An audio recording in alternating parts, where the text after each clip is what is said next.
You know my last wrap up when I said I would never read 28 books in a month again? Yeah, I lied. Hey guys, welcome back to my monthly reading wrap up for April. First off, I know this is a bit late, I am very sorry. So these are all the 28 books I read in the month of April. I'm going to try and do this really fast because last month I talked for way too long and the video was so long and no one wants to watch a 40-minute video. First of all, some books I'm not really going to talk about because I have talked about them in other videos a lot more in depth. We first of all have Song of Silver Flame Like Night by Amelie Wen Zhao. So I did talk about this a lot more in depth at the end of my March wrap up because I read most of it in March. But I did give this a 4.75 stars. I thought it was phenomenal. I loved it. I did say it was a 5 stars in my March wrap up, but I have since thought about it and lowered my rating. However, this is still such a good book. One of my favourite books of the year. Please go read it. And then I have a whole separate reading vlog for these. So you can go check that out if you want my in-depth thoughts. But we have Clockwork Angel, which is the first book in the Infernal Devices series. I gave this a 4.5 stars. I loved this. And then we have A Court of Thorns and Roses by Sarah J Maas. I will say this when talking about all Sarah J Maas books because we do have another one of her books unfortunately in this wrap up. I don't like Sarah J Maas as a person. I just enjoy her Throne of Glass book series. I say that because I gave this a 2.5 stars. I did not enjoy this. Then I read Red Queen by Victoria Aveyard. I gave this a 3.25 stars. It was fun, but nothing I hadn't seen before. Also, another book, I'm not going to talk about it because it's just by a horrible author, I don't want to talk about it. It was a reread. It got a 3.5 stars. Now onto books I am actually going to go a bit more in depth for. I'm going to do my physical books first because I did read a lot of ebooks this month, but we'll just get onto them later. We have The Final Strife by Saraa El-Arifi. So I gave this one a 4 stars. Also, before I talk about this book, please search up trigger warnings. This book is incredibly dark and deals with incredibly dark topics. Our main character, when we first get introduced to her, she is a drug addict. And literally in the first chapter there is a very graphic scene of someone getting tortured and getting their body literally torn apart. So it's a brutal book. It is definitely adult. There were several times when I had to literally just put the book down because it got a bit too dark for me. And it is quite slow paced, I feel like.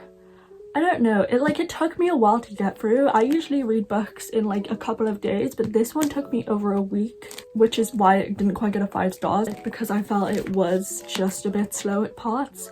But I adored this book for the most part. I just thought it was phenomenal. In terms of the plot, it has a class system based on the colour of your blood.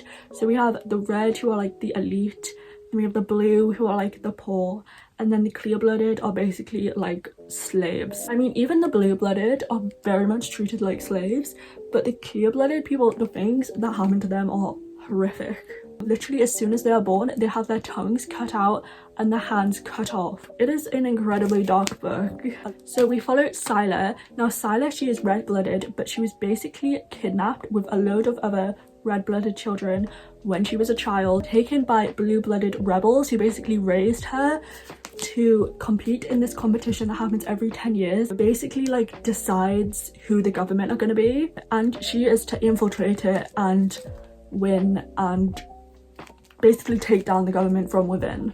Now the red-blooded, they can do like blood magic as well, but apparently the other blood colours they cannot. The magic system is really cool and very unique in my opinion. Obviously at the start of the book, like I said, Scylla is struggling from addiction. Basically something happened and like most of the other rebels were killed and she's kind of just given up on the competition. So it's kind of like a reverse chosen one trope in the sense she doesn't really want to be the chosen one and she ends up actually missing out on entering the competition. So she kind of enlists the help of someone else. I don't want to say too much because it's obviously a spoiler. I'm just going to leave the description there. There is also another POV because this is a sapphic book and we get both the characters in the like relationships POV, but we don't get the other characters POV until like 100 pages in, so I feel like it's a bit of a spoiler to say who the other character is because I remember when I found out I was like shocked.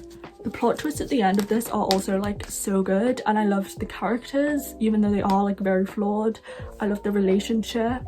I thought the plot was so good and this was just a great read. It's just at times it felt a bit slow for me, and it did not quite have that like 5-star feeling personally. So the next book I read was A Magic Steeped in Poison by Judy Eileen. This follows our main character Ning, and basically her mother and sister have been poisoned by this tea that she made. Her mother ended up dying and her sister is like close to death. She's really ill. So Ning, she basically enters in this competition to become the next like palace tea maker in order to win like a favor from the princess to save her sister's life. I gave this a 4 stars. I will say I was definitely not in the right mood to read this when I did. That definitely impacted my reading experience of the book. Also, there was not much world building at the start. We kind of just jump right into the plot, which I'm not the biggest fan of. I need a bit of world building. I did like Ning as a main character. I thought she was really enjoyable, and I liked the sort of romance that was getting built up. I did also like the competition and like the friendships. I'm not gonna lie, I kind of can't remember what happened in this book looking back, but it was just a very fun time. Speaking of fun times, the next book I read was City of Nightmares by Rebecca Schaffer. This is set in like a Gotham inspired world, which if you don't know, Gotham's like the city or the DC movies take place in. In this world, if you have a nightmare, you become your nightmare.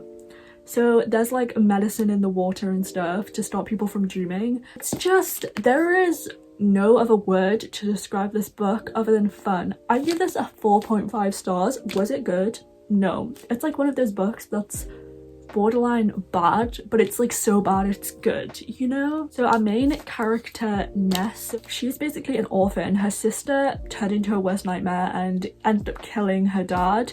So she works for this weird like cult thing, and she's like terrified of nightmares. And she ends up doing this thing for the cult. She's like delivering a letter or something, and she's on this boat and she ends up seeing this like vampire. And vampires are like a type of nightmare. So Ness, she goes to like confront this vampire because they can be dangerous, and she wants to make sure he's not like hurting anyone. The boat they're on ends up exploding and they're like the only survivors. The storyline goes on from there. They kind of start to work together, form a little bit of a romantic connection, if you will. I just love this book. I read this in one sitting. Was the writing good? No. Was the plot even good? No. But it was so weird and random and so fun. It was also so like fast paced. I loved the characters. I loved the romance. It just felt like a fever dream, but in like the best way possible. I loved reading this. I will say the ending felt a bit weird to me. Like it kind of felt not complete. I just had such a fun time with this. Highly recommend if you're looking for a fun, fast-paced, quick read. That is so weird, but so great. Next, just to get this book out the way, I did read the absolute brick that is Kingdom of Ash by Sarah J Maas. Again, like I said before, do not like Sarah J Maas as a person, but Throne of Glass is like one of my favourite series now.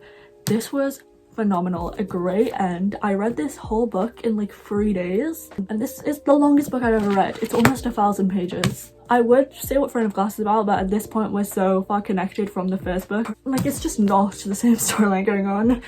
My god, no book has ever made me cry as much as I did when reading this. I was bawling my eyes out throughout the whole book, and I barely ever cry at books. I could probably count on like 2 hands the amount of time a book has made me cry. But this was definitely one of them. The last 100 pages, I was like struggling to read because I was crying so much. And while there are definitely sad moments, there's not even any like major sad ending or major like character deaths or anything. I mean, there definitely are character deaths, but there aren't any like of my favourite character deaths. But I was still so sad because I did not want to leave behind this world. I did not want to leave behind these characters. And this book was so good. So good. Definitely my favourite of the month. Unfortunately, because like I said, don't like Sarah J Maas. I wish I did not like her books as much as I do. They're like my guilty pleasures. I can't believe after almost a year I finished reading this series. Next, a non-fantasy book. Are you guys shocked? We have Looking for Alaska by John Green. This follows Miles, who goes to this boarding school and then he kind of becomes infatuated with this girl there. I give this a 2 stars. It really just was not for me. I feel like this kind of like classic like 2000s more like lit fic contemporary YA fiction is just not really for me. I kind of felt the same way when reading Perks of Being a Wallflower. This is my first John Green, I think. I may have read some in middle school that I don't remember, but it just wasn't really for me. I didn't like our main characters. I did already know what was going to happen at the end, so I wasn't like shocked when that happened. I didn't love the sort of, I don't want to say romance, but the sort of like relationship that was going on. I did enjoy the found family, I will say that. I thought that was really fun, but it just wasn't really for me. I then read This Savage Song by V.E. Schwab. So this is set in a world where it's basically a city and monsters are kind of formed out of bad events that happen. So there are 3 different types of monsters. The different types depend on what sort of like bad event happened. This city basically is split in 2 after this war that happened a few years ago. We followed the heirs to the different leaders of the different sides. So there is Kate and August. Now August, he is actually one of the monsters, which is really cool. And August, he's basically sent to kind of form a friendship with Kate and find out things about her like dad and stuff, because the like truce, it's kind of like falling apart. I feel like that was a really bad description. I'm not gonna lie, for my descriptions today are not it, so I'm really sorry. I gave this a 4.25, I think. I really enjoyed this, but I felt like the whole friendship thing happened a bit too fast for me. I would have liked to have a bit more of a slow burn. And I am very excited to read the second one, and this was a very much a fun time. Also, the magic system and like the monsters and how they are formed are so cool. August is a monster who uses like music to like lure victims in and like eats their souls. It's so cool. And I did enjoy the ending. However, I did think some of the plot twists were just a bit predictable in my opinion. But I did have a great time with this, and I very much do recommend it if you like V.E. Schwab, or if you just like YA fantasy, kind of enemies to lovers, a forbidden love kind of thing. Yeah. I then read The Girl Who Fell Beneath the Sea by Axie Oh. I so badly wanted to love this book, but I unfortunately gave it a 2.5 stars. This follows our main character, Mina, and Mina's brother's beloved is basically being sacrificed to the sea god because every year a young girl is sacrificed to him. Mina wants her brother to be happy, so she instead sacrifices herself to the sea god. When she gets down there, she kind of discovers like something's going on with the sea god. My main reasoning for liking this book is because it was so short. I could not form an attachment to the characters, I could not form an attachment to the relationships or the world. I just felt I did not really care by the end. I also thought the ending was incredibly predictable. Literally as soon as we meet this one character, I guessed everything. Definitely just not one of those books I'm ever gonna look back on and be like, yeah, that was a fun time. Like it was just boring to me personally. So yeah. I then read Unraveled The Dusk by Elizabeth Lim, which is the sequel to Spin the Dawn, which I read last month, and I gave Spin the Dawn a 3.5 stars. Unfortunately, I gave this a 2 stars. Again, another series I so badly wanted to like because the covers are gorgeous, as is the cover for The Girl Who Fell Beneath the Sea, which is why it pains me so much when I like give books like these low ratings, because it's too pretty to be a bad book. I thought this was unnecessary. What was the purpose of this book? To be honest, I can't really remember what happened, but all I remember from reading it was being A, incredibly bored, and B, thinking, why are we focusing on Meyer? Lady Sonai, I'm so sorry if I'm saying that wrong, but I thought she would have been a significantly more interesting protagonist, and I'm kind of annoyed we did not follow her. I didn't like the romance, I didn't like Meyer, I just thought it was boring, I didn't like the plot. Yeah, this was just not a book for me. Obviously, I'm not going to talk about the plot of this book because it's the second one, but I will talk about the plot of Spin the Dawn. So we follow Meyer, and she is basically a tailor. The like emperor, he is looking for a new royal tailor because his last one died under slightly suspicious circumstances, but women are not allowed to enter the competition, so Maya disguises as her brother to enter the competition. This series, this little duology, was just not for me, which is very, very sad. And the last physical book I read this month was, in fact, the one and only Babel by R.F. Kuang. This is another book like the Final Strife that definitely took me a while to get through. I gave this a 4 stars. I can definitely see why this is a 5-star for so many people, but for me it was just a bit too slow at times. If you don't know the plot of this book, it follows Robin, who is originally from Canton in China, and he is an orphan, and he essentially gets taken by this British white man to London to learn languages so he can go to Oxford University and become a translator, because the magic system in this world involves metal and translation. That is essentially how in this world the British Empire are so rich, because they are basically have the monopoly over this magic system and this silver and language.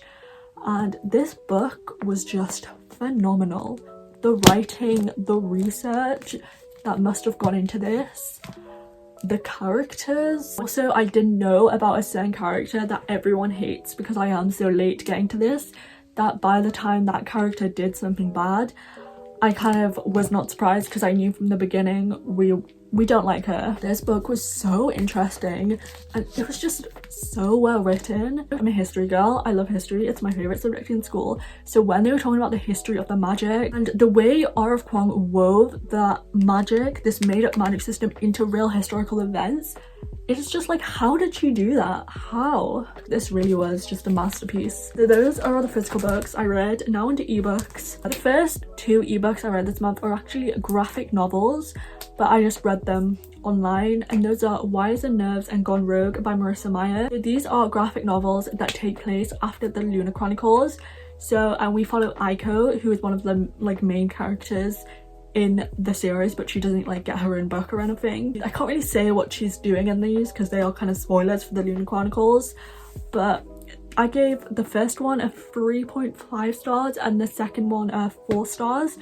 I thought the plot in these was so fun. It was so great to see all my favourite characters from the Lunar Chronicles again, because I was definitely missing them. However, I'm not the biggest fan of the art style. I feel kind of mean saying that, but it just was not really for me. And I would have preferred an actual book or a novella dedicated to Aiko, but nonetheless, these were great. And if you really love the Lunar Chronicles, I think you should definitely give them a read, because they kind of tell you about what the characters are sort of up to after the events of the Lunar Chronicles. Next, I listened to the audiobook for I'm Glad My Mom Died by Jennette McCurdy.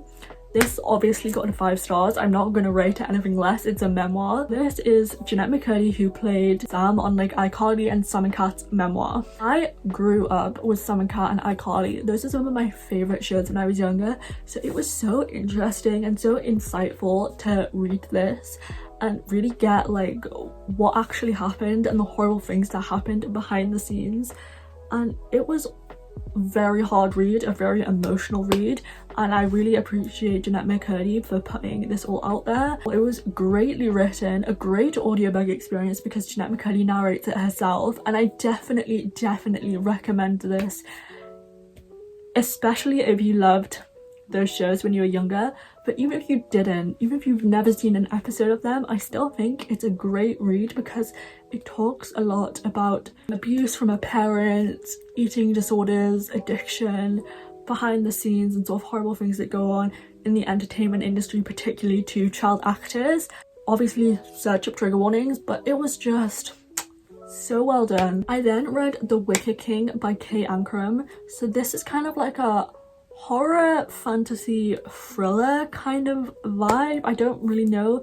It's one of those weird books that you can't really put it into like one specific genre because it's kind of just a mashup of loads. But this follows August and Jack. So August, he's kind of like a loner, doesn't really have many friends, he's a bit of a pyromaniac, and Jack, he's like a super popular like kind of jock kind of guy. At school they're in like completely different social circles. However, at home they are best friends. They kind of have this unhealthy, codependent, toxic friendship. Again, search up trigger warnings for this book, it's quite a dark one. Essentially Jack, he ends up sort of hallucinating and seeing this fantasy world, and because they have such a codependent, toxic friendship, August, despite not being able to see this world, he sort of starts to become caught up in it, and they kind of start going on these like adventures and doing all these quests for like this fantasy world. Kind of starts to come into their real lives and start to affect it. I gave this book a 4.5 stars. I really enjoyed it. The way it is written, the chapters are so short. They're like 1-2 pages long, and it also has like a bit of some mixed media aspects. It has like photos in, it has like police reports in. Ending, I was not expecting that, but it was very enjoyable. Also, their friendship at times does sort of go a bit more on the romantic side, especially towards the end. But I'm not gonna sit here and be like it's a romance. It's not. It's incredibly toxic. Just really enjoyed this, and it's very short, and it's just a very fun, quick time. It's definitely a bit like weird at parts. Like, it's a very weird book, but it was a very good time. Next, I read Radio Silence by Alice Oseman. I actually listened to most of this on audiobook. I give this a 4.75 stars. This is definitely my favourite Alice Oseman book. I also did finally finish reading through the Oseman verse this month. This follows Frances. She's very sort of into like school and academics. She wants to get into, what is it, like Cambridge or something. She's like head girl, she's very smart. That's kind of like her whole life and her whole identity. But she also loves this radio show called Radio City, I think. And she makes like fan art for it and stuff like that. And she ends up meeting the creator and finding out it's like her neighbour, and they end up sort of working on the show together, and they form this like friendship. I loved this. I loved the characters. I loved the platonic sort of love it shows. I thought the plot was so fun. Again, search up trigger warnings like all Alice Oseman books. They do deal with topics like mental health and stuff like that very heavily. But this was just phenomenal, and this is definitely one of those books which I'm just going to be thinking about all the time. It was just amazing. It just did not quite have that 5-star feeling for me. Then read Dance with a Fey Prince by Elise Kova. This is the second book in the Married to Magic little series she has going on. They're all like interconnected standalones, so you don't have to read them in any order. This is kind of like a Cinderella-esque story. So we have Catra, and Catra, her mum died when she was younger, so her dad remarried to this stepmother, and she has 2 stepsisters. This is where like the Cinderella aspect comes in. However, her father, he also did end up dying as well, so she's basically just living with her stepmother and sisters, and they abuse her. They make her do all the chores, they don't treat her well. However, they need a bit of money, so they essentially sell Catra off to be married to this guy. Now this guy, he lives in like the woods, which Catra has always been told not to go into. And she's kind of a bit like weirded out by him, and she goes to the house and he basically won't let her see him. Like, she's not allowed to look at him, and it's kind of a bit, little weird things are going on, and then the plot kind of goes on from there. Now, what I will say, while I preferred the characters and the romance in this to the first one in the series, this was the most painstakingly predictable book I have ever read. So I gave it a 2 stars. I guessed almost every single plot twist in this book. The big plot twist at the end, I could have told you about 50 pages in. So because of that, I just found it a bit boring, because I was like, well, I already know what's gonna happen. Next, I read Sacred Hospitality by Olivia Blake. So this is a super short, maybe like 40-page novella, which I think came as like a pre-order gift for something she did. And it's set in the like Atlas 6 universe. It's like a prequel to the Atlas 6 little novella thing. I found a PDF of this online and read it because I love Atlas 6 and I very much miss the characters. I give this a 4.5 stars, which for a novella that is as short as it is, you know it must be good. It was just so good for me to see the characters again, and I just loved them interacting. I then read Nick and Charlie by Alice Oseman. Again, this is another short novella which is around about 100 or so pages, and Nick here is about to go off to university, and Charlie, he's kind of a bit scared he's going to be left behind. This takes place a couple of years after the Hot Stuff graphic novels do. Obviously we do still have 5 and 6 to come out. I really thought this was incredibly cute. I gave it a 4 stars. It's just short and great, and it was very angsty as well, but it was just a very good time. Another short novella I read was Mysteries of Ford Manor by Margaret Rogerson. So this is another like 100-200 page novella set after Sorcery of Thorns, and it kind of just lets you know what the characters are up to after the events of that book. Now, I'm not gonna lie, I'm not the biggest Sorcery of Thorns fan. I gave it a 3.75 stars. It was fun, but not very memorable for me, and I read it almost a year ago. I think I read it September last year, so I have no memory of what happened in that book, and This novella kind of talks about some of the things that went on, and I just had no idea. Like, I could not remember what happened, so I only ended up giving this novella a 3 stars because I was a bit confused. But if you love Sorcery of Thorns, you'll definitely love this. It's just, I did not, because I did not love Sorcery of Thorns. I then read House of Hollow by Krystal Sutherland. So this is like a horror fantasy kind of book. So essentially we follow 3 sisters, and 10 years ago they essentially just disappeared without a trace, and then they came back after exactly a month, and some weird things kind of started happening. Their hair turned white and their eyes went like black. Now 10 years later, one of the sisters is missing again, so the other 2 are kind of gonna go and find what happened to her, and they kind of find out things about what happened 10 years ago. I gave this a 3.75 stars. It was very enjoyable, it was very fun, very fast paced, and I just think it was a very interesting time. It was very fun. It's definitely not one of those books I'm gonna like think about in like a month's time. I'm probably gonna forget I read it, but it was still a fun time while I was reading it, and I very much enjoyed it. I then read Gilded by Marissa Meyer. So this is a Rumpelstiltskin retelling. I'm not gonna lie, I listened to the first half of this in audio and I read the second half on ebook, but when I was listening to the audiobook, I did not pay any attention. Like, I kind of don't really know what went on in the first half. From what I gathered, we follow Serilda. She was kind of cursed by this like god of like stories or something, and she kind of like tells a lot of lies. And every month on like the full moon, the Earl King, he comes and he does this like wild hunt type thing, and he ends up seeing Serilda, and Serilda ends up telling a lie to him, and she basically says she can spin straw into gold or something. But the Earl King, basically he ends up kidnapping her because he wants her to spin straw into gold for him. Obviously she cannot spin straw into gold. When she gets to the castle, she's a bit screwed. She's probably gonna end up being killed by the Earl King. This poltergeist comes and she makes a deal with him for him to spin the straw into gold, and then it like goes on from there. I gave this a 3 stars. Again, was not paying attention to the first half. The ending, hated. It has one of my least favorite tropes in it, especially in fantasy books. I thought, why was this 500 pages? You could have written this in 300 and be done with it. Like, it was unnecessarily long in my opinion, but I did still enjoy it, and I liked the romance and the characters, and I am intrigued to see where it's going to go in the second book. And then I read 5 Survive by Holly Jackson. So this follows 6 friends who go on a road trip, and they end up going the wrong way and getting like stuck, and then some guy ends up like shooting at them, and he ends up like talking to them through like a walkie-talkie and being like, you need to tell me the secret, and only 5 survive. I give this a 3.5 stars. Here's the thing, the people who were the shooters and what it was like about, whenever that is what the plot twist is in thrillers, it just annoys me because it's just the easy way out in my opinion. Like, no, I don't like that when that is the plot twist. And I did also like one of the friends is kind of like betrayed them, and I did guess which of the friends had like betrayed them. Like, it was very easy to guess. I did enjoy it while reading it, and I liked the characters. It just, I didn't love the plot twist. And the last book I read this month was The Bride Test by Helen Hoang. So this follows Kai and Esme.